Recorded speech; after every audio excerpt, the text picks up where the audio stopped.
no le dan el valor a cierto ministerio, ese ministerio no va a crecer y va a estar estancado. Así que debemos de tener mucha atención, hermano, de cómo tratamos, cómo nos dirigimos con nuestros líderes, con nuestros consiervos, porque dependiendo de nuestra actitud hacia ellos tendremos una respuesta. Pues nosotros como ministros tenemos cierto liderazgo que se nos ha sido dado, una investidura de parte de Dios que se nos ha dado, hermano, y ese liderazgo lo podemos usar para bien o para mal. Sea como sea, lo vamos a usar, pero a veces lejos de ser bendición para un ministerio, para una área, estamos deteniendo que el Señor bendiga ese ministerio. Por ejemplo, ¿cuántos de ustedes tienen ministerio de panderistas en su iglesia? Bueno, los que lo tienen, en tanto el ministerio de panderistas, hermano, tienen tiempos de ensayo, tiempos de comunión con el Señor. Tanto el pastor como los líderes deben darle la importancia que tiene ese ministerio, porque ese ministerio muchos lo toman como algo extra, como para adornar la iglesia, que sea más bonita, para que sea una iglesia más grande. Pero parece que es para adornar, cuando no es así. Tanto las panderistas, hermanas, como la líder, se necesita de personas que sean consagradas para Dios, para poder regalar la alabanza pura al Señor. Entonces, si eso no se da importancia aquí, tampoco las personas que vengan van a dar importancia. Todo ministerio, sea cual sea el área, tiene su importancia y tiene que darle su valor, no más que los demás. ¿Por qué? Imagínate que se le da más importancia al ministerio de alabanza, que obviamente son los que a veces resaltan más porque tienen la carga de llevar al pueblo a la presencia de Dios. Pero que solamente se ora por los levitas, solamente por ellos, se les premia, se les aplaude, se les reconoce más que a los panderistas o al ministerio de niños se les rezaga. Como líderes no tenemos que aprender a trabajar en las diferentes áreas. ¿Por qué? Porque una iglesia no puede crecer dispareja, no es una iglesia solamente el ministerio de alabanza es el que resalta. Y el ministerio de la enseñanza, ¿dónde está? Una iglesia no puede caminar si no es por los 5 ministerios. Dios ordenó 5 ministerios en la iglesia. ¿Saben cuáles son? Pues que los 5 ministerios tenemos que trabajarlos. Tanto los ministros como los que están abajo deben tener en cuenta, hermano, que su área, aun cuando sea de recibir, tiene tal importancia que puede llevarse una mala impresión. Ustedes no pueden decir, ¿sabes que yo me llevo una mala impresión de lo que está allá parado? Porque no me saludó bien, me dio una mala cara, no me recibió bien, o como el de las cocineras, es que no me atendieron bien. Ustedes van a llevar una impresión, quieran o no, de esa iglesia. Pero ahora, si yo voy a su iglesia, yo voy a recibir impresión de su iglesia. Por lo tanto, tenemos que trabajar en unidad de mano para que cada quien pueda desarrollar su función, cada quien desde su área, desde su trinchera, para servir al Señor. Pero también debemos de cuidarnos, hermano, de problemas que pueda haber en cada ministerio. Según de Timoteo 2, del 1 al 3, nos enseña, hermano, una de las cualidades que debe tener un ministro. Segunda carta de Timoteo,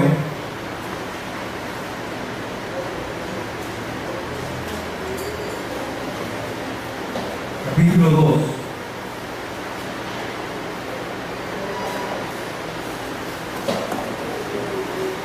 Del 1 al 3. Entonces aquí está claro, hermano, que cada ministerio, por muy pequeño y insignificante que sea, tiene su importancia dentro de la iglesia y no podemos rezagarlo porque estamos perjudicando a una parte muy pequeña de la iglesia. Así como no podemos aplastarnos el dedo pequeño, no podemos aplastar ningún ministerio, hermano, de la iglesia. Trabajamos en impulsar el crecimiento de la iglesia.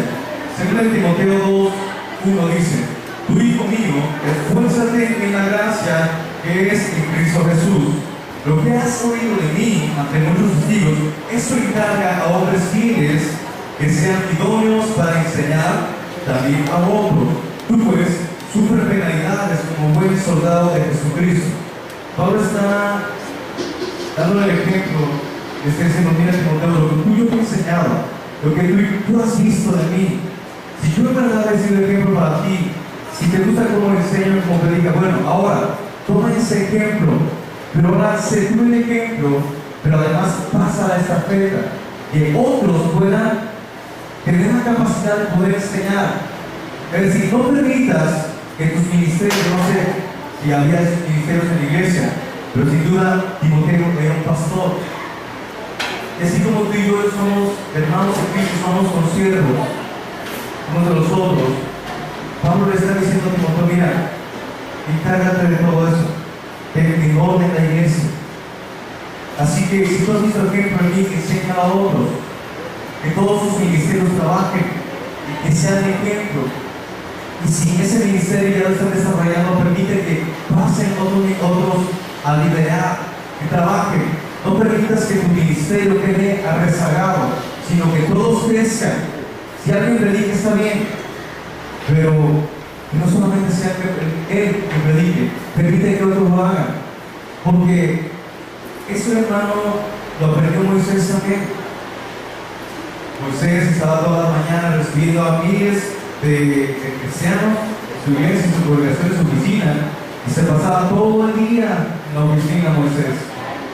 Descuidaba a sus hijos, descuidaba a su esposa, descuidaba sus consiervos, descuidaba muchas áreas. Y sin duda, yo me imagino que a Moisés estaba a punto de dar un impacto al corazón por todo el trabajo que se estaba aventando él solo. Entonces su suegro dijo a los suegros, dice, mira Moisés, tú te vas a morir aquí, te va a dar paro cardíaco, vamos a aguantar más de un año de ministerio, del rato vas a colgar a ustedes y a quienes has preparado. Yo, humildemente Moisés, te pido, te doy una propuesta, ¿qué te parece? Consigue líderes, les enseña, los capacita y que sean ellos que se hagan cargo de la congregación. Y a ti te reparan tus tiempos y le das tiempo a tu familia. Porque tenemos un hermano como ministros, tenemos no una carga, una responsabilidad de cuidar de nuestra iglesia, pero también de cuidar de nuestra familia. Yo pregunto, ¿qué es en primer lugar? ¿El ministerio o la familia? La familia. Pablo lo enseña que antes que sean siervos deben aprender a someterse y tener en su gestión su propia casa.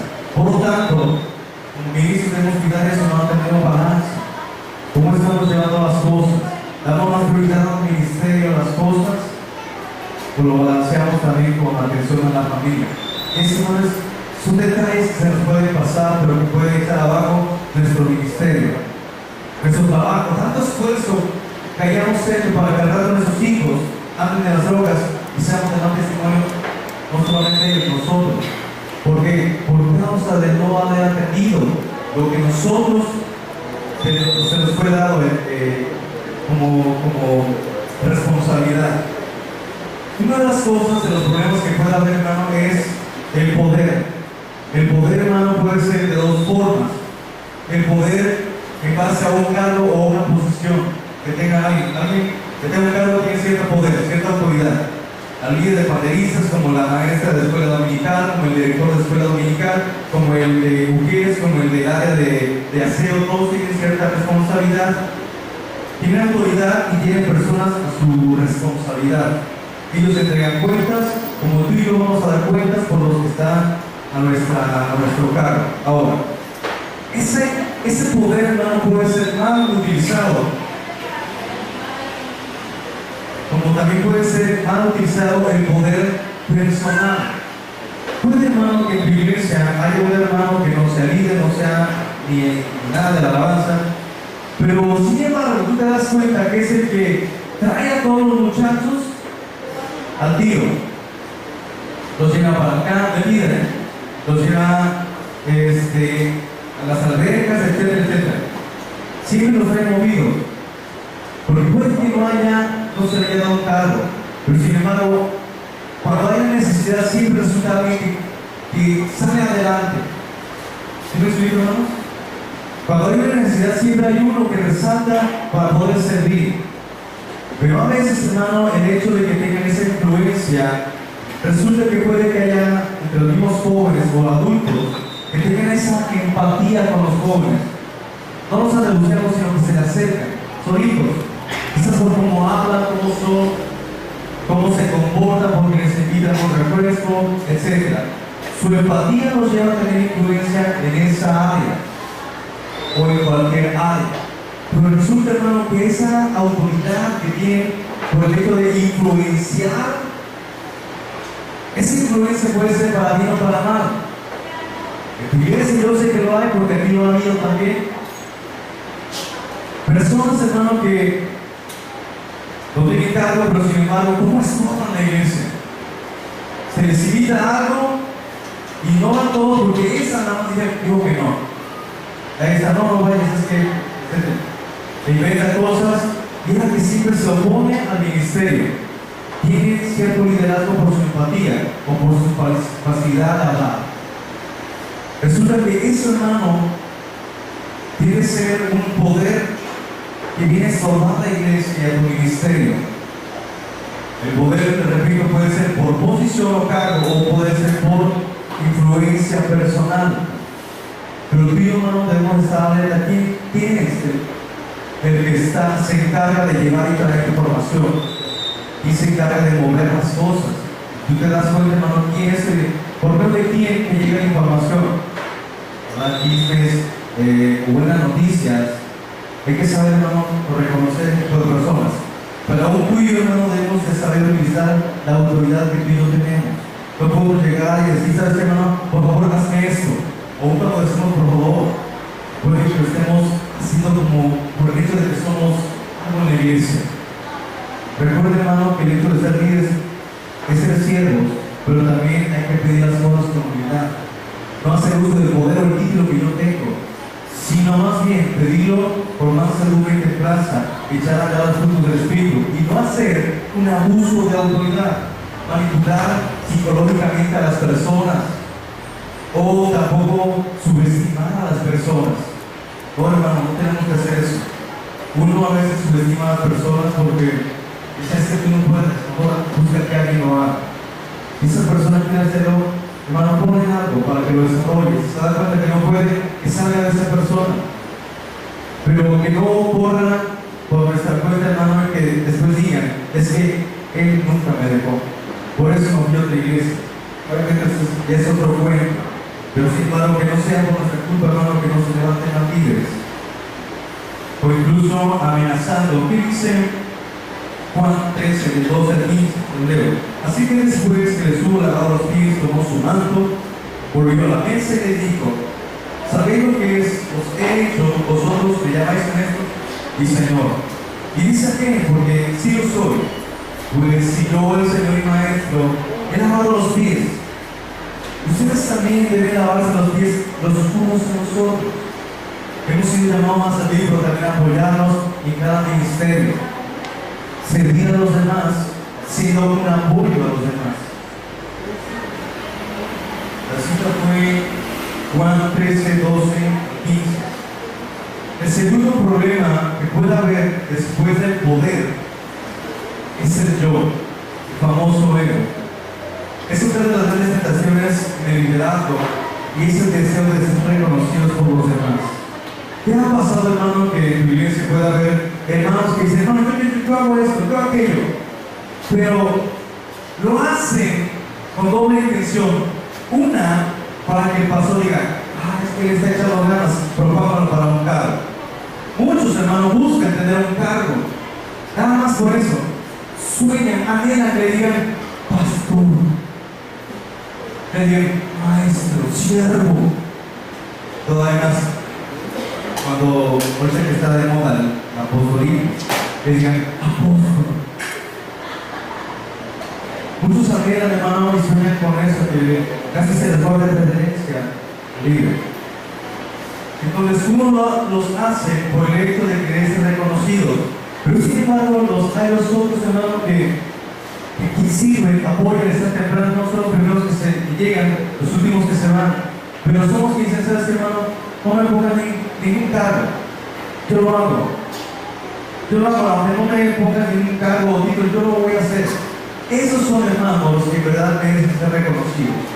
La Biblia nos enseña, hermano, que el que se humilla, Dios lo salva. Por lo tanto, como pastores o líderes, ministros, también tenemos que saber reconocer quiénes son los que merecen, de alguna forma, ser aplaudidos por lo que hacen. Porque cuando tú te acercas a un hermano y le dices, ¿sabes qué, hermano? Lo hiciste bien. Yo creo que si a ti a mí lo hiciste a mí, nos darían fuerzas o aliento. Pero por la otra, si nos llegan y nos dicen, ¿sabes qué, chavo? La regaste. No lo debiste hacer así. Ese hermano, si el joven o el hermano estaba contento, lo apachurramos hasta un simple comentario que puede que para nosotros no haya sido con mala intención, pero hasta eso no debemos de saber decir las cosas. Podemos decirlo, se las cambio. Tal vez que sea lo bien y sé que puede mejorarlo. Eso levanta el ánimo y ayuda, hermano, a que la persona sea fortalecida, pero también a que crezca espiritualmente. Dale una palmada a tu hermano que está a tu lado y el hermano lo has hecho bien.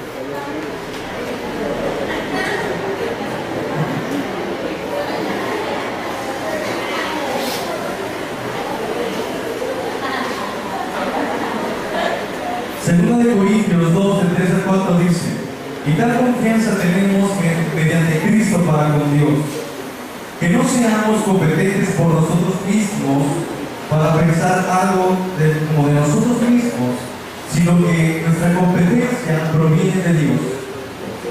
Hacer entender, hermano, a los líderes, a tus siervos, que lo que está haciendo lo hace bien, pero que puede mejorarlo, y que depende solamente de la gracia de Dios. Eso es lo que tenemos que aprender a incluir en los demás. Que aprendan a aprender de Dios. Había un joven en una iglesia que se le acercaba a su pastor y siempre que compartía una enseñanza o cantaba, se le acercaba al pastor y decía: pastor, ¿cómo lo dices? ¿Cómo lo escuchaste, hermano? ¿Cómo viste? Esa actitud de repente demuestra como que quiere que le digan: oh, lo hiciste bien. Mira, te ves, amiga.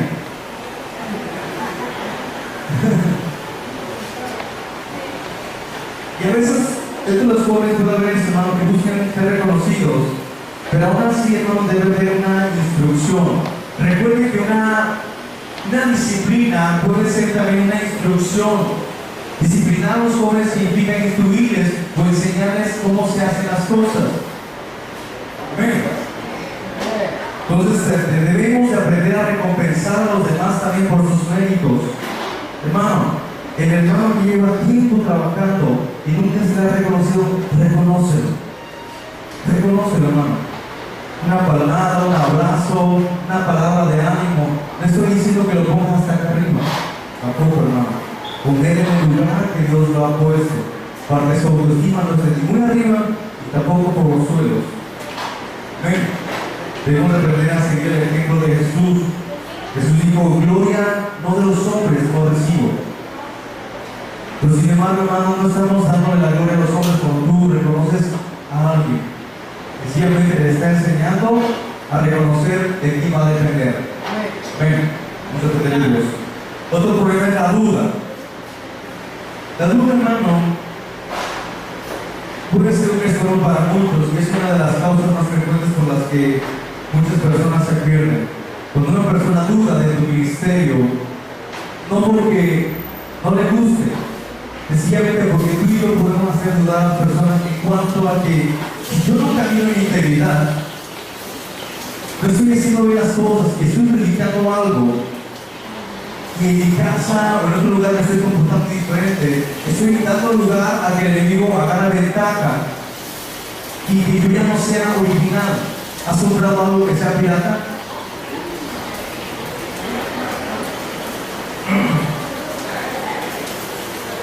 Bueno, si es de dudosa procedencia, entonces no es legal. Cuando nosotros somos de dudosa procedencia, no se ve si somos o no somos. Sí existe, pero se comporta como nuevo. Cuando un pastor tiende a comportarse diferente a como lo predica, tiende a proporcionar dudas a sus seguidores. Cuando el líder no tiene la visión como comenta el hermano Santiago, no sabe hacia dónde va, anda disvariando. Y hay personas que lo siguen tras él. Si el líder no tiene la visión y falla, los lleva. Parece una culebra. Y así andan muchos precisamente porque se da lugar a la duda, a que el ministro no habla, pero no predica lo que en realidad enseña. Debe haber una coordinación entre las dos cosas, hermano. Y eso es para todos y es parejo. ¿Cómo entra la duda? Los verdaderos líderes ayudan a que sus siervos tengan la duda. Tú y yo, hermano, yo tengo que ver, pero yo puedo influir en él una desconfianza, una confianza en mí. Si cada vez que él está caminando, yo lo suelto y yo quiero que empiece a caminar, pero si yo tengo la desconfianza de que yo lo suelto y de repente se cae y yo no corro a atraparlo, él va a tener desconfianza de caer, de caer. Pero si cada vez que yo le digo o se cae, yo digo, ¿sabes qué? Levántate, tú puedes. Y empiezo a crear en ellos la confianza de que pueden hacerlo. Hermano, dejar que los hijos solucionen sus problemas es una parte del crecimiento también, pero enseñarles cómo se hacen las cosas es aún de mayor bendición. Dejar que los hijos se las arreglen como puedan, eso te gracias al diablo. Pero enseñarles, darles instrucciones, decir, ¿sabes qué? Yo voy a hacer lo mismo, esto y esto, tú puedes hacerlo. Levántate y camina. Vuelve a hacerlo, inténtalo de nuevo. Puede que caigas muchas veces, pero recuerda que contigo está el Señor, esa es una confianza. Y estamos dando crecimiento. Lo mismo si queremos transmitir eso para los líderes, hermano. La duda, hermano, es un problema que puede atacarnos a todos. Incluso dudar de nuestro ministerio. ¿Dudas de tu ministerio? No tengo duda de ti, hermano. Yo no me importó sus limitaciones a Moisés. Yo sabía que era Dios que me iba a usar. Pero Dios tiene sus limitaciones y lo que Dios dijo, yo te voy a usar, yo te voy a usar. Así que, hermano, a un lado de las limitaciones, podemos servir al Señor, seamos como seamos, siempre y cuando nos dejemos moldear y trabajar por el Señor. Otro problema, quinto, la cuarta, pero sea la crítica. Luego que Dios por la crítica. Esas críticas son las que te ayudan y te dicen, ¿sabes qué, hermano? No me gusta cómo lo hiciste. Tú y yo podemos tomarla de dos formas. Lo decía una hermana, pero testificada de un pastor que lo que escuchó decir a un pastor. La hermana decía, que el pastor dijo, que el mejor abono para las plantas, ¿sabe cuál es? El desierto. Como quieren llamar. Cuando las plantas se les echa estiércol, es el mejor abono, aparte es un repelente. Cuando alguien te critica que está echando tierra, que está echando estiércol. Y tú y yo podemos tomarlo como bendición para que crezcamos o para derribarnos.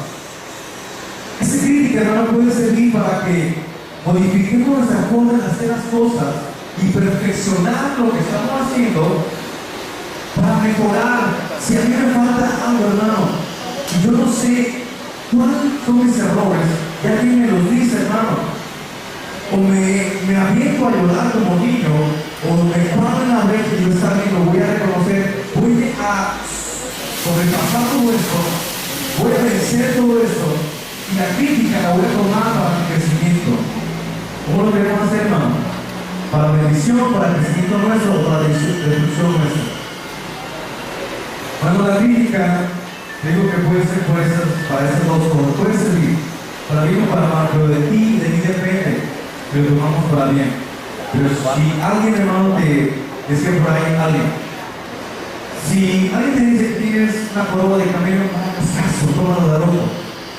Si son dos los que te dicen que tienes una prueba de camello, no les hagas caso. Pero si son tres, o más de tres, empieza a prestar oídos, porque es posible que tengas una prueba de camello. Si hay algo que alguien te corrige, tómalo, la ligera. Pero si son más, hermano, empieza a dar oídos, a escuchar, a poner atención, y aprender. Aprender de cada crítica, cada enseñanza que nos den, cada corrección también. Rectificar los errores, hermanos, de sabios. No podemos cometer todos los errores del mundo, porque somos mortales y que vamos a morir, pero podemos aprender de los errores de los demás. Así que eso es mayor sabiduría. Otro de los factores que pueden alterar la vida de un cristiano o un ministro es el pecado. Muchos líderes, ministerios han caído por el pecado. Yo creo que es de las cosas más horribles que puede haber dentro de la iglesia. ¿Qué consecuencias trae el pecado? Dolor profundo, personal y familiar, un rompimiento en la relación con Dios. Lo primero que se rompe al haber pecado de un ministro es una relación con Dios. Se acaba la unción. Al no haber unción, los líderes empiezan a decir, algo le falta, está fallando en esto. No saben, puede que todavía no vean bien la vida del pastor o del ministro. No se ve todavía, pero hay algo que se percibe, se huele, se siente. Cuando un pastor no está en comunión con el Señor, luego se ve, se nota. No hay presencia, no hay palabras, siempre las mismas predicaciones, siempre lo mismo, se vuelve monótono. Cuando el pecado está estorbando, hermano, en un líder, el ministerio se empieza a ver oscuro, la ambición se empieza a apagar. ¿Recuerdas a Sansón? Lo primero que le quitaron fueron los ojos. ¿Por qué? Quitaron la visión. Por causa de su pecado, le quitaron los ojos y ahora andaba a tientas. Hay ministros que caminan a tientas. ¿Qué hora que hacen? Pero no es un evento. Ok, vamos a hacer otra cosa. Pero andan a tientas, no hay visión. Porque, puede que haya algo que esté estorbando. Puede ser el pecado. El pecado trae una inhabilidad para hacer la obra de Dios, para trabajar en la obra de Dios. Trae burlas hacia la iglesia de Dios también. Un pastor que diga, pues si el pecado es mío y no afecta a los demás, es mentira, hermano. El pecado afecta tanto al líder como a los que le siguen. Salpica, ensucia, mata. Hermano, debemos de reconocer nuestra relación con Dios, porque recuerden que también la desobediencia es pecado, la rebeldía, la crítica, la burla, el hecho de subajar a los ministros. También nos enseña que Jesús cuenta una parábola de un siervo que tenía un consiervo. Al final de cuentas, el siervo debería de ser fiel con su consiervo, así como él recibió también el perdón. Tú y yo tenemos la gracia que hemos recibido de Dios, y lo que hemos recibido de Dios debemos pasarlo a los demás. Si Dios nos perdona, debemos aprender a perdonar, obviamente. Pero cuando hay pecado, hermano, todo eso nos opaca. Último punto, ponte de pie, hermano.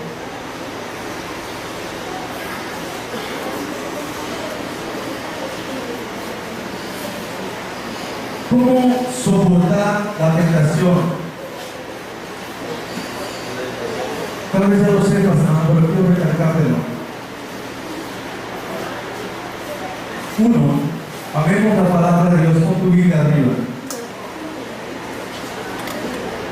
Muchos pastores, para dar una enseñanza, para sacar una predicación, se la pasan en internet. Bajan estudios para todo el año. Pero el líder, hermano, debe aprender cuál es la fuente del conocimiento. Es la palabra de Dios. Un líder que no aprende a leer la Biblia, no se sabe los libros de la Biblia, no sabe usar la Biblia, ni escudriñar los textos, ni interpretarlos, no es un líder eficiente. Para sacar una enseñanza, no hay como estar metidos a la palabra de Dios.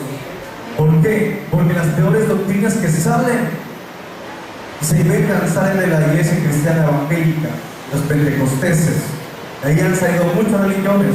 Por lo tanto, nuestra dependencia debe ser del Espíritu de Dios y de la palabra. Aquí está nuestra fuente para poder tener predicaciones. La oración no tiene que hacer falta en el ministerio, hermano. Cuando un ministro deja de orar, se acaba la oración, se acaba lo que Dios te quiere dar, se acaba la revelación y la iglesia viene de pique. Dios me dice, hay iglesias que vienen a pique por falta de comunión con Dios. Porque hay ministros que han dejado de buscar al Señor y de leer la palabra y de meterse, ¿verdad?, a estudiar la Biblia. He escuchado, hermano, de muchos predicadores que sacan cualquier doctrina y hacen eventos grandes y allá van los cristianos. Sí, amén, poder de Dios. Evangelio de no sé qué tantas cosas. Cuando aquí está, hermano, la revelación.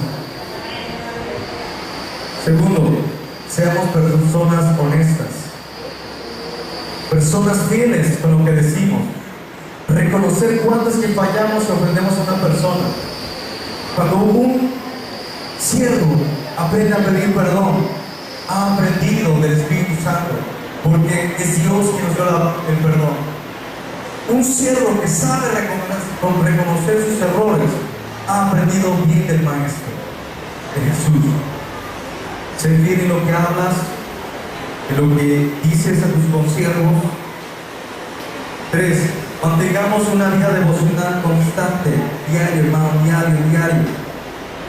Un siervo no puede darse el lujo de dejar de orar un solo día o de tener esa comunión con el Señor. No puede, porque se nos exige más.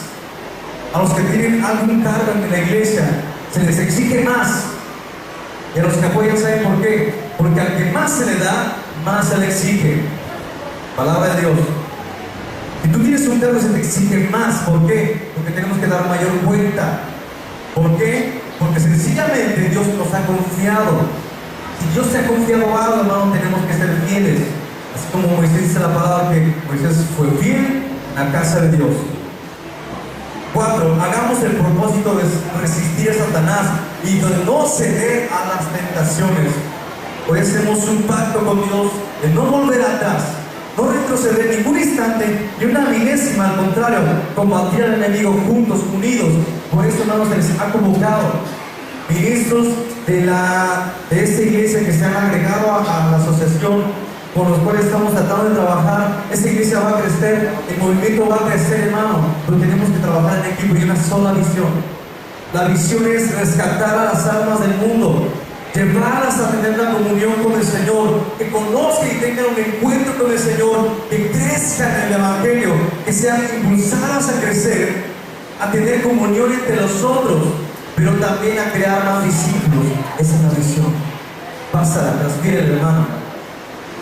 5. Mantengamos un corazón humilde, sencillo, agradando al Señor, pero sirviendo a los demás. 6. y último, apoyémonos en personas con madurez espiritual también. Reconocer que hay un pastor. Reconocer, hermano, que tú no puedes solo, y apoyarte de tu esposa, de tu esposo. De líderes que solamente trabajan ellos solitos, la esposa, por allá. Los ministros deben de saber que se les ha dado, hermano, el trabajo de estar en unidad. Cualquiera que trabaja solito y su esposa, hay problemas por ahí. Debe haber unidad en los pastores y los ministros. No es que uno jale más, los dos deben jalar parejos, hermano. Los dos. La palabra de Dios nos enseña que un yugo desigual no puede trabajar bien. La pasada de yugo desigual en los tiempos aquellos era ya sea en cuestión de animales, era un burro pasando y uno pequeño, era un yugo imparejo, o era un burro con un buey, o con un caballo, algo disparejo, que no pueden caminar juntos. Debe ser de la misma especie, de la misma capacidad, para poder trabajar juntos. Tú y yo, hermano, estamos llamados al servicio de Dios para trabajar en unidad. Ponte de pie, levanta tus manos, tómate de la mano que está a tu lado.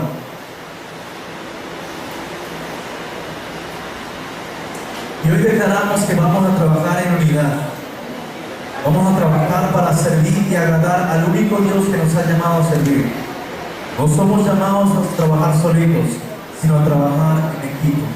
Apoyarnos, hermano, del que está a tu lado. Cuenta tus problemas, pasa tus cargas. Acepta ayuda de los demás, eso demuestra unidad. Levanta tus manos, hermano. Señor, aquí estamos. Rogamos, Dios mío, tu dirección, tu sabiduría. Que seas tú trayendo esa visión que tú nos has dado como iglesia. A cada pastor sea transferida, Dios mío, la visión que tú nos has dado. Lo que tú quieres dar para cada misión, Dios mío, dáselo, Dios. Abre puertas de los cielos y tu Espíritu Santo trabaje dentro de nosotros para impulsarnos. Impulsarnos, Señor. Hemos decidido trabajar, Dios mío, pero si tu presencia no está con nosotros, no lo vamos a hacer, Señor. Queremos tu presencia, queremos tu dirección, Espíritu Santo. No queremos hacer nada si no está bajo tu cobertura o tu dirección, Señor. Dios, nos entregamos en tus manos, declaramos bendición sobre cada pastor, sobre cada líder.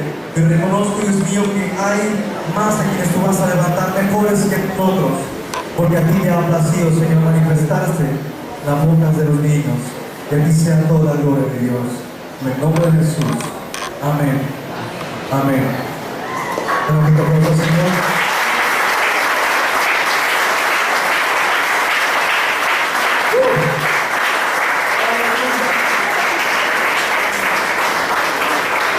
Filipenses 3, del 13 al 14 dice: olvidando ciertamente lo que está atrás y extendiéndome a lo que está adelante, prosigo al premio del supremo llamamiento de Dios, Cristo Jesús. Pues digamos hasta allá, hermano. Vamos a trabajar hasta que el Señor venga. Nada nos va a detener, ni la crítica, ni la burla, ni el pecado que venga a querer meterse a la iglesia. Nada nos va a detener. Nuestra misión está en el Señor hasta que Cristo venga. Y bienaventurado el cielo a quien su Señor encontrará trabajando. Dios bendiga. Tomamos un descanso de 5 minutos. Pueden pasar a tomar agua.